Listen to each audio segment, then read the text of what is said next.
కంచన కాంచీ తిలకం కరధృత కోదండ బాణ శృణిపాశం కఠిన స్తనభర నమ్రం కైవల్యానంద కందమవలంబే. రెండో పరిశీలనలోకి రండి. నేను ధ్యానము ప్రార్థన అది కదా అన్నాను. కంచన కాంచీ తిలకం. తిలకం అన్న మాటకు అర్థం ఏంటో తెలుసా? చెట్టు. తిలక వృక్షం అని ఒక వృక్షం. అమరకోశంలో 5 రకాలైనటువంటి అర్థం చెప్పారు ఆ చెట్టుకి. ఆ చెట్టు ఏం చేస్తుందంటే, నువ్వు చెట్టు ఉంటుంది చూశారు, నువ్వులు కాసే చెట్టు. ఆ చెట్టు పూలు పూస్తుంది. ఆ నువ్వు పూలను ఉంటాయి చిన్న తుమ్మి పూలలాగా. ఆ నువ్వు పూలు ఎలా ఉంటాయో అటువంటి పూలు పూసే చెట్టు అది. దాన్ని తిలక వృక్షం అంటారు. అది చెట్టు. ఇప్పుడు మీరు మార్చాలి మళ్ళీ అన్వయాన్ని. కంచన కాంచీ తిలకం, కాంచీపురంలో ఉన్నటువంటి ఒకే ఒక్క చెట్టు. ఆ చెట్టు లాంటి చెట్టు ఇంకొక చెట్టు లేదు. కంచన కాంచీ తిలకం కరధృత కోదండబాణ శృణిపాశం. అలా ఉంచండి కాసేపు. ఇప్పుడు రెండో పాదం ప్రధానం కాదు, మూడో పాదం, నాలుగో పాదం చూసుకోవాలి. ఇప్పుడు మూడో పాదం చూడండి. కఠిన స్తనభర నమ్రం. ఆ చెట్టు వంగిందిలా. ఎందుకు వంగింది? దాని పళ్ళ బరువు కొంగిపోయింది. అది పళ్ళు లేని చెట్టు ఎందుకు వంగుతుంది? పళ్ళున్నాయి కాబట్టి వంగింది అది. ఆ పళ్ళే పళ్ళు, ఆమె స్తనములే ఆ పళ్ళు. ఆ పళ్ళ యొక్క బరువు చేత ఇలా వంగింది కిందకి. కఠిన స్తనభర నమ్రం. ఆ చెట్టు కింద కూర్చున్నాడు. చెట్టు అంటే ఎక్కడ కూర్చుంటారు? చెట్టు కింద కూర్చుంటారు. చెట్టు కింద కూర్చున్న వాడికి సాధారణంగా చెట్టు ఏమిస్తుంది? నీడనిస్తుంది. ఈ చెట్టు ఏమిచ్చింది? నీడతో పాటు పళ్ళనిచ్చింది. ఎలా ఇచ్చింది? తాను ఎక్కి కోసుకోవడమో నిలబడి కోసుకోవడమో చేయక్కర్లేదు, పళ్ళే కిందకు అందుతున్నాయి. ఇప్పుడు ఆ పండు తాగినవాడు ఉన్నాడే, వాడు కైవల్యానంద కందమవలంబే. ఆ పండు తాగిన వాడికి కడుపు నిండడం కాదు, జన్మ నిండిపోతుంది. వాడికి మళ్ళీ పుట్టడం. ఆ చెట్టు దగ్గరికి వెళ్ళి ఆ పండు తాగిన వాడికి ఇక శత్రువులు లేరు. ఎందుకని? ఆ చెట్టు కొమ్మలలోనే ఆయుధాలు ఉన్నాయి.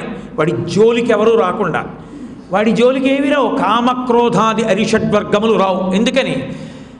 ఆమె చేతిలో, ఆ చెట్టు చేతిలో కరధృత కోదండ బాణశృణి పాశం. ఆ కొమ్మలే ఆయుధాలు. ఇప్పుడు అది చెట్టు. మీరు రెండో స్థాయిలో చూస్తే అదే శ్లోకం చెట్టు అవుతుంది.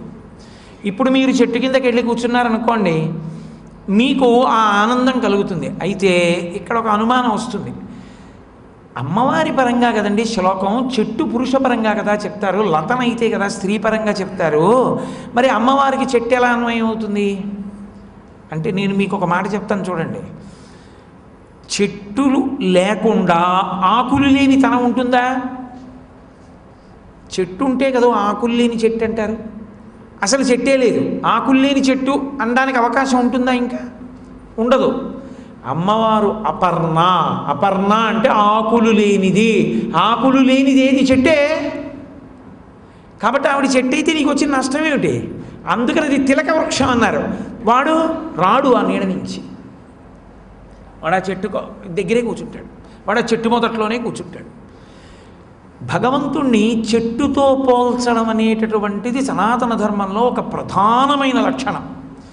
చెట్టుతో పోలిస్తే ఏం చెప్తారో తెలుసా? అలాంటి చెట్టు లేదని చెప్తారు. రామాయణంలో శ్లోకం ఉంది. నివాస వృక్ష సాధూనాం ఆపన్నానాం పరాగతి ఆర్తానాం సంశ్రయశ్చైవ యశశ్చైక భాజనం. ఆ చెట్టు ఎటువంటిదంటే నివాస వృక్ష సాధూనాం. ఆ చెట్టు కింద ఉండే వాళ్ళందరూ కూడా సాధు పుంగవులు. అంటే వాళ్ళు పరమభక్తి తత్పరత కలిగిన వాళ్ళు మాత్రమే ఆ చెట్టు కిందకి చేరుతారు. ఆ చెట్టు కిందకి కానీ వచ్చాడా ఎవడైనా, నీడ ఇచ్చేటప్పుడు ఆ చెట్టు ఏమండి మీకు డబ్బు ఎంత ఉంది, మీరు ఏం చదువుకున్నారో అని అడగదు. చెట్టు కిందకి వెళ్ళడం నీ కర్తవ్యం, చెట్టు మాత్రం నీ దగ్గరికి రాదు. నువ్వు కానీ అమ్మవారి పాదాల దగ్గరికి వెళ్ళడమే చెట్టు కిందకి వెళ్ళడం. నువ్వు అమ్మవారి పాదముల వంక చూసి అమ్మవారి పాదముల దగ్గరికి చేరావా, నివాస వృక్ష సాధూనాం ఆపన్నానాం పరాగతి. ఆపన్నులకు పరగతి ఆవిడ. ఆపన్నానాం పరాగతి ఆర్తానాం సంశ్రయశ్చైవ.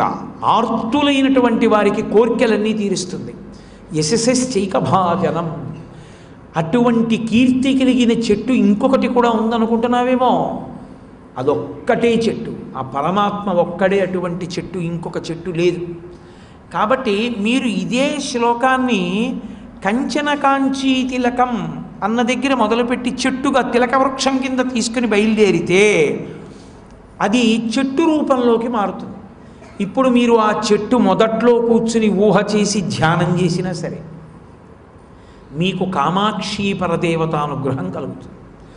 కాదు, కంచన కాంచీ తిలకం కరధృత కోదండబాణ శృడిపాశం, ఇది వివరణాత్మకం. ఇక్కడికి వచ్చేటప్పటికి ఏం చేస్తారంటే తిలకం, తిలకము అన్న మాటకు అర్థం ఏంటి? తిలకము అంటే అది వేరుగా ఉంది, నేను వేరుగా ఉన్నాను కాదు, నేను పెట్టుకుంటే అని. తిలక ధారణం చేస్తే అని. తిలక ధారణం చేశాడు అంటే ఏమిటి? దాని అర్థం బొట్టెట్టుకున్నాడు కదా. నేను తిలక ధారణం చేశానండి అన్నాను అనుకోండి, ఏమిటి దాని అర్థం? బొట్టు పెట్టుకున్నానండి. నేను బొట్టు పెట్టుకుంటే రెండు అర్థాలు అన్వయం అవుతాయి. ఏమిటి? ఒకటి, నేను మంగళస్వరూపుడను, నేను మంగళప్రదంగా ఉన్నాను అని గుర్తు. అంటే స్నానాదులు పూర్తి చేసి ఉన్నాను. నేను స్నానం చేయలేదనుకోండి, ఇంకాను బొట్టు పెట్టుకోకూడదు, పొడి విభూతి ఒక్కటే పెట్టుకోవాలి, బొట్టు ఉండదు. బొట్టు లేదనుకోండి అపరకర్మ చేస్తున్నాడని గుర్తు. బొట్టు ఉందనుకోండి దేవతార్చన చేస్తున్నాడని గుర్తు. బొట్టు ఉందనుకోండి మంగళప్రదుడని గుర్తు. బొట్టు లేదనుకోండి అమంగళకర స్వరూపం. అది పురుషుడికే కాదు, అసలు స్త్రీ విషయంలో విశేషం. ఇప్పుడు ఎన్ని ఉంటే ఎవరికి కావాలండి? మీరు ఆలోచించండి. ఎన్ని ఉంటే చూస్తారు? ఆవిడ అయ్య బాబోయ్ టన్ను బంగారం పెట్టుకుందండి అని మీరు ఆవిడికి పసుపు కుంకాలు ఇస్తారా? ఇవ్వరు. ఆవిడ 50 రూపాయల చీర కట్టుకుని మెడలో పసుపు తాడు వేసుకొని ఇవ్వండి, బొట్టు పెట్టుకుందనుకోండి ఇస్తారు. ఆవిడ సభర్తృక, సువాసిని. కాబట్టి ఆవిడికే గౌరవం, ఆవిడికే మర్యాద, ఆవిడికే పూజ, ఆవిడికే తాంబూలం, ఆవిడికే నమస్కారం తప్ప అదొక్కటి లేకపోతే ఐదోతనం ఏవీ లేవు. ఆ ఒక్కటి ఉందని గుర్తు తిలకం. కాంచీపురం అంతా కలిపి ఒక స్త్రీ అయితే అసలు ఆ కాంచీపురానికి తిలకం కామాక్షి. ఆ కామాక్షి అక్కడ లేకపోతే అసలు ఆ కాంచీపురం అమంగళకరం, దాన్ని చూసేవాళ్ళు. అది కంచన కాంచీ తిలకం. ఆ ఒక్కటే బొట్టు తప్ప ఇంకొకటి బొట్టు కాదు.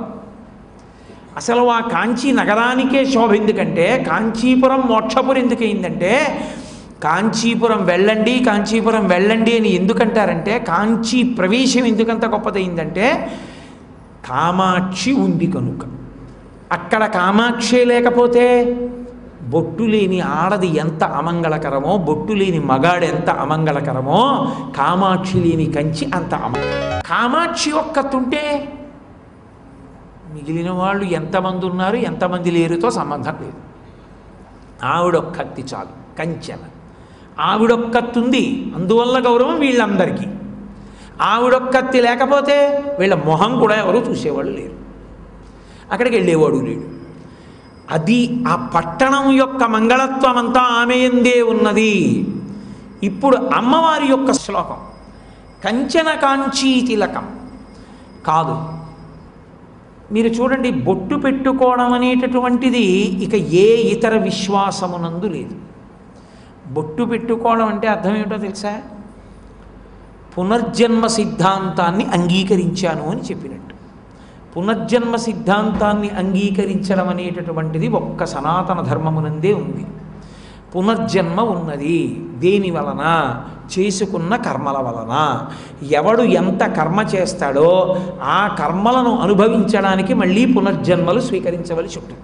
అది పుణ్యమా పాపమా పక్కన పెట్టండి, ఏదైనా కూడా అనుభవించవలసింది. పుణ్యమైనా ఈశ్వరుడు ఇంత పుణ్యం చేశావు కదా అని ఊరుకోడు, అది అనుభవించడానికి నువ్వు శరీరం ముచ్చుకో అంటాడు.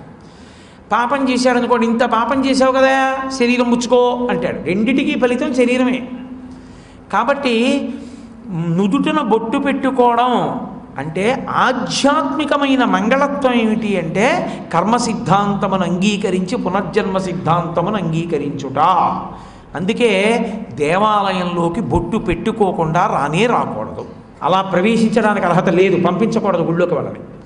కాబట్టి కంచన కాంచీ తిలకం అంటే బొట్టు పెట్టుకున్నాడు అంటే మంగళప్రదుడు, పునర్జన్మ సిద్ధాంతమును అంగీకరించినాడు, కర్మ సిద్ధాంతమును తెలిసిన్నవాడని గుర్తు. అసలు అది ఒప్పుకుంటేనే నీకు ధ్వజస్తంభం దగ్గరికి రావడానికి అర్హత. ధ్వజం దగ్గర నిలబడి నమస్కారం ఎందుకు చేస్తారంటే వేద ప్రమాణాన్ని నేను అంగీకరిస్తున్నానని చెప్పాడు. వేద ప్రమాణాన్ని అంగీకరించాడంటే పునర్జన్మ సిద్ధాంతాన్ని అంగీకరించాడు. అసలు సనాతన ధర్మం అనేటటువంటి కోటలోకి ప్రవేశించాలంటే నువ్వు బొట్టు పెట్టుకున్నవాడి వై ఉండాలి. కాబట్టి అది నేను విభూతి పెట్టుకుంటానండి అంటే రక్ష, అది బొట్టు కాదు. నువ్వు కుంకం పెట్టుకోవలసిందే, తిలకం పెట్టుకోవలసిందే. నీ మంగళప్రదత్వమంతా అసలు సనాతన ధర్మమునందు జీవనాడి అయినటువంటి పునర్జన్మ సిద్ధాంతమును అంగీకరించుట అన్నది కేవలముగా తిలకము మీద బొట్టు మీద ఆధారపడినది. ఆంతరమైన మంగళత్వము కానీ బాహ్యమునందు మంగళత్వము కానీ బొట్టు మీద ఆధారపడినట్టే కాంచీపురము యొక్క ఆంతరమంగళత్వము కానీ బాహ్యమంగళత్వము కానీ కామాక్షి వలదనే ఉన్నది. అది ఆవిడ గొప్పతనం. కాబట్టి అమ్మా నువ్వు అటువంటి తిలకానివి కాంచీపురానికి, కంచన కాంచీ తిలకం అటువంటిది ఆవిడొక్కతే. ఆవిడ తక్క మిగిలిన ఎవరూ కంచిలో కూడా అంత గొప్పవారు కారు. చిత్రం ఏంటంటే మరి ఏకాంబరేశ్వరుడు, మరి ఏమండి ఆవిడ భర్త కదా ఏకాంబరేశ్వరుడు, ఆవిడ మహాపతివ్రత కదా, ఆవిడ తప్ప ఎవరూ అంత గొప్పవాడు కాడు అంటే మరి ఏకాంబరేశ్వరుణ్ణి చిన్నపుచ్చినట్లు కాదా? కానీ కాదు. ఎందుకని? ఏకాంబరేశ్వరుడును కామాక్షి వేరుగా ఉంటారా? వాళ్ళిద్దరూ ప్రకృతి పురుషులు కలిసే ఉంటారు. వాళ్ళిద్దరూ కలిసే ఉన్నప్పుడు అసలు వేరు చేయడం అన్నమాట నీకెవడు చెప్పాడు? ఏకాంబరేశ్వరుడు వేరు కామాక్షి వేరని ఎవడు చెప్పాడు నీతోటి? అలా చెప్పడం కుదరదు. ఇందాక నేనేం చెప్పాను? ఆకులు లేని చెట్టు అని చెప్పాను తప్ప ఆకులు వేరు చెట్టు వేరు అని చెప్పానా? ఆకులు లేని చెట్టు అంటే ఆకులు వస్తాయి చెట్టు ఉంటేనే. కాబట్టి ఆయన ఏకాంబరేశ్వరుడు మామిడి చెట్టు అయితే ఆకులు లేని మామిడి చెట్టు ఆవిడ.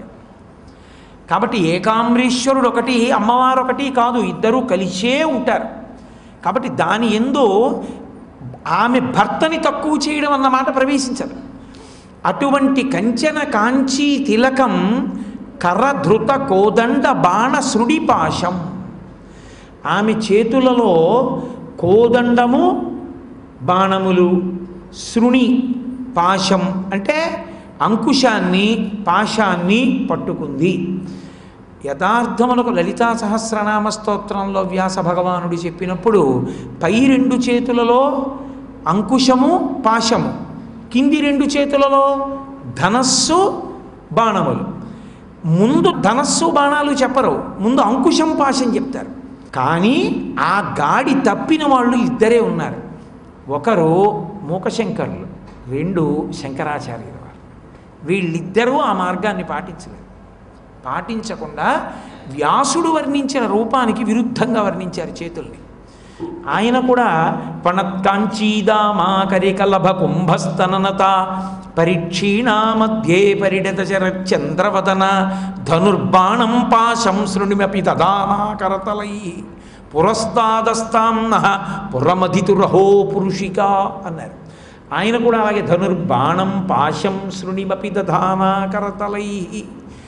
ఆయన ధనుర్బాణాలు చెప్పారు, ఈయన ధనుర్బాణాలు చెప్పారు. వ్యాసుడొక్కడు ముందు పాశాంకుశములను చెప్పి అప్పుడు కోదండం బాణాలు చెప్పారు. అసలు నిజానికి ఏది సత్యం అని చెప్పాలి? వ్యాసుడు చెప్పినటువంటి ఆయుధాల క్రమం సత్యమా, శంకరాచార్యులు వారు మూకశంకరులు చెప్పినటువంటి ఆయుధ క్రమం సత్యమా అంటే నేను ఒకటి చెప్తాను చూడండి. 4 చేతుల్లోనూ 4 ఆయుధాలు ఉన్నాయి. కింద నుంచి పైకి చెప్పారు, పైనుంచి కిందకి చెప్పారు. ఏది సత్యం ఏది సత్యం? అక్కడ సత్య అసత్య ప్రసక్తి ఎందుకు వచ్చింది? రాలేదు. నేను కింద చేతుల్లో పట్టుకున్నవి చెప్పి మీరు పై చేతుల్లోవి చెప్పారు, ఇంకొక ఆయన పై చేతుల్లోవి చెప్పి కింద చేతుల్లోవి చెప్పాడు. ఇప్పుడు సత్యం అసత్యం కాదు, కానీ క్రమం మారింది. క్రమం మారినప్పుడు ఏ క్రమం ప్రధానం? వ్యాసుడు చెప్పిందే ప్రధానం. అది మాత్రం ఇంకా తిరుగులేని సత్యం. మరి శంకరులు మూకశంకరులు ఎందుకు మార్చి చెప్పారు? అలా చెప్పకూడదు కదా. మరి కరధృత కోదండ బాణశృణి పాశం అని ఎందుకు మార్చారు అంటే వ్యాసుడు చెప్పవలసినటువంటిది ఏ తత్వకోణంలో చెప్తున్నాడో ఆ తత్వకోణంలో శంకరులు మూక శంకరులు చెప్పట్లేదు, అందుకని మార్చారు. అంటే మీకు కొంచెం బాగా అర్థం అవ్వాలంటే నేను ఒక మాట చెప్తాను చూడండి. చెరుకు విల్లు పుష్పబాణాలు ఎవరి దగ్గర ఉంటాయి? మన్మధుడి దగ్గర ఉంటాయి. ఆ చెరుకు విల్లు ఆ పుష్పబాణాలే ఎవరి దగ్గర ఉంటాయి? అమ్మవారి దగ్గర ఉంటాయి.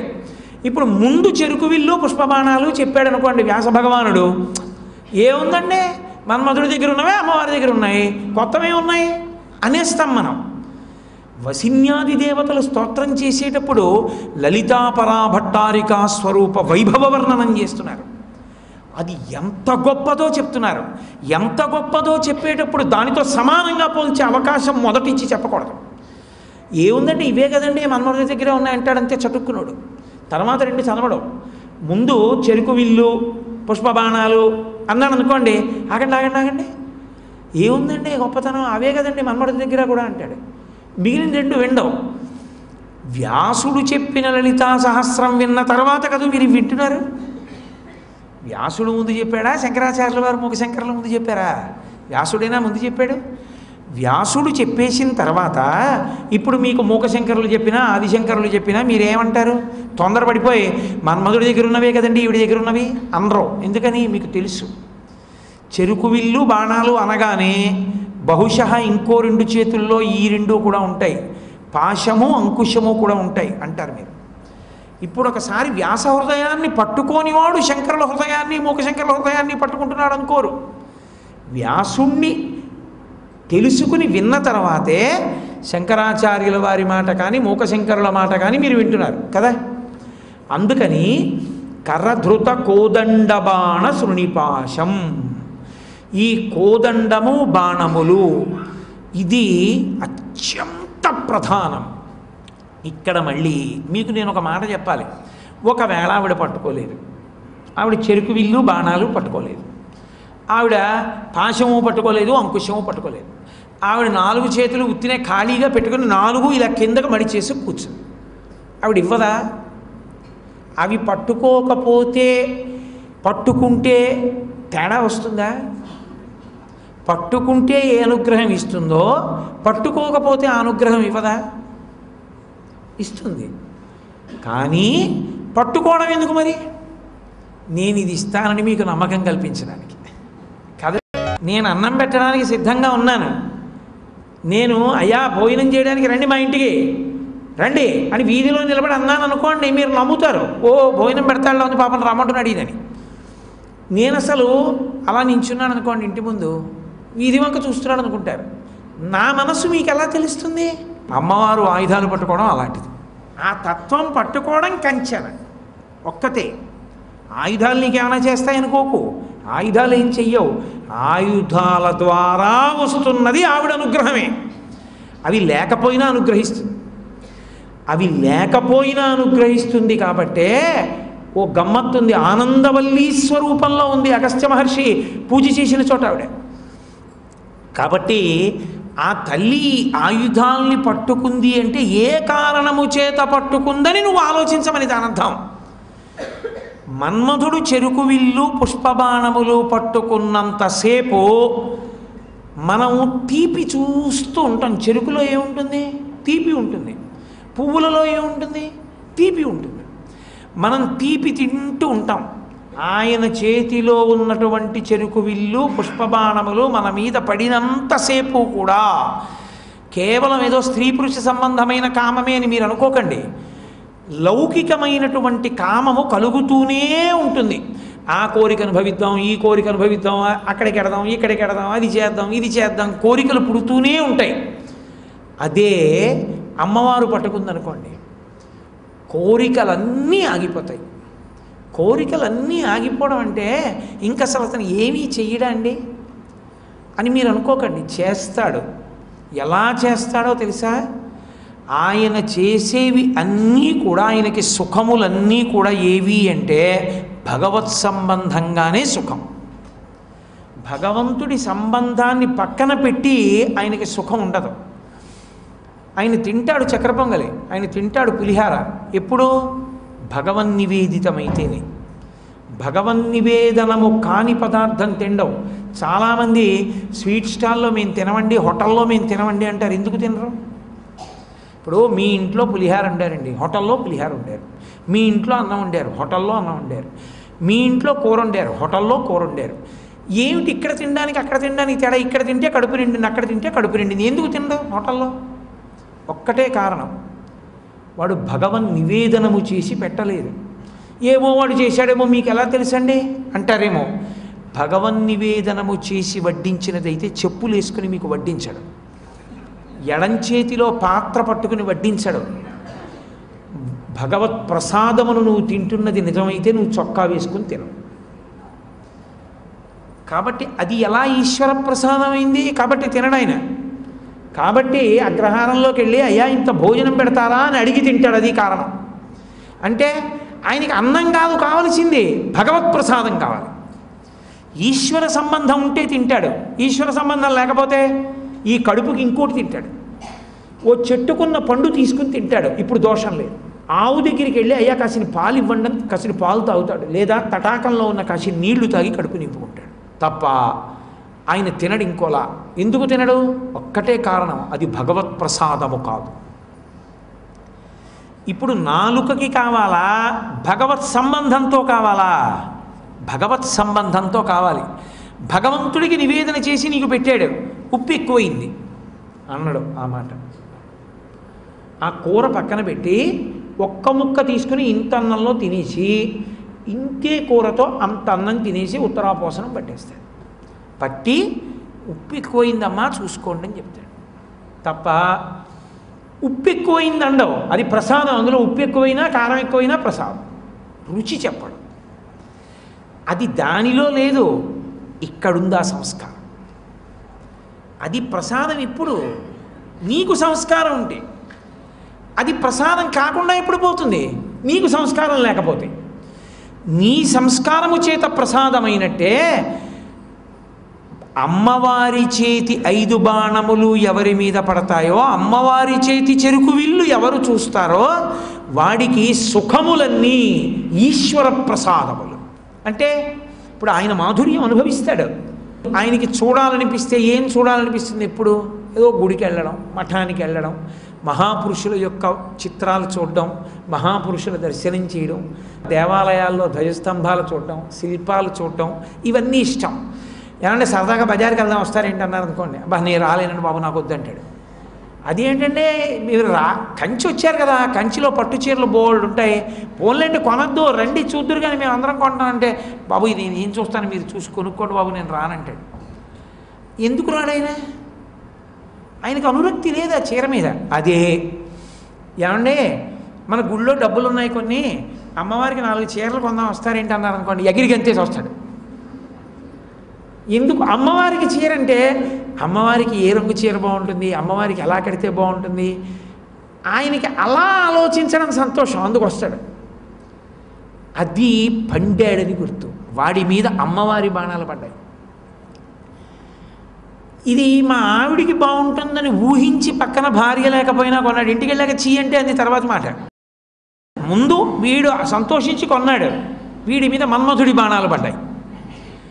లేదు అంటే భార్యకి చీర కొనకూడదా అండి అని అనకండి. నేను ఒక మాట చెప్తాను, పరదేవత అనుగ్రహం.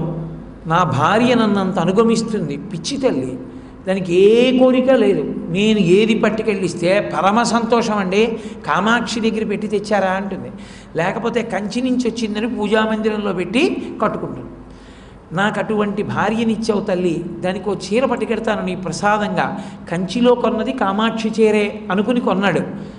ఇప్పుడు ఆయన భక్తితోనే ఉన్నాడు. పరదేవత బాణములు పడ్డాయి. ఇది భావన సౌకుమార్యం. ఇద్దరూ ఒక కర్మే చేస్తారు. అందుకే దేవాలయానికి వెళ్ళి కోరినటువంటి కోరికలు కొన్ని బంధనములు, కొన్ని బంధనములు కావు. బంధనములు విడుతాయి కొన్ని కోరికలకి. ఇప్పుడు ఇద్దరు వెళ్ళి కనకదుర్గమ్మ దగ్గర నించున్నారు. ఒక ఆయన అన్నాడు, అమ్మ మూకపంచశతి ఉపన్యాసాలు జరుగుతున్నాయమ్మా, మూకపంచశతి ఉపన్యాసాలు నాకు బాగా అర్థమయ్యేటట్టు, ఆ శ్లోకాలు నాకు అర్థమయ్యేట్టు, ఆ శ్లోకాన్ని చదువుకునేటట్టు, దానివల్ల అభ్యున్నతిని పొందేటట్టు నేను ఇవాళ నుంచి వెడుతున్నాను, నన్ను అనుగ్రహించమ్మా అన్నాడు. ఒక ఆయన అన్నాడు, అమ్మ నా కొడుకు పరీక్షకు వెళ్తున్నాడు, వాడు తప్పకుండా ఆ పరీక్షలో నెగ్గి వాడి జీతం ఇంకో 10,000 రూపాయలు పెరిగేటట్టు చూడమ్మా అన్నాడు. ఇద్దరూ కోరికలేనా కోరింది? కానీ శాస్త్రంలో ఈయనది కోరిక అని వెయ్యరు, ఈయన కోరిక కోరాడని వేయరు. అకామి, ఆయనకి కోరిక లేదు అనే వేస్తారు. ఆయన యందు భగవత్ కృప వర్షిస్తుంది. లౌకికమైన కోరికలు మన్మథబాణములు, అలౌకికములు అంటే కేవలం భగవత్ సంబంధంలో కోరిన కోరికలు పరమేశ్వరుణ్ణి కోరనివే.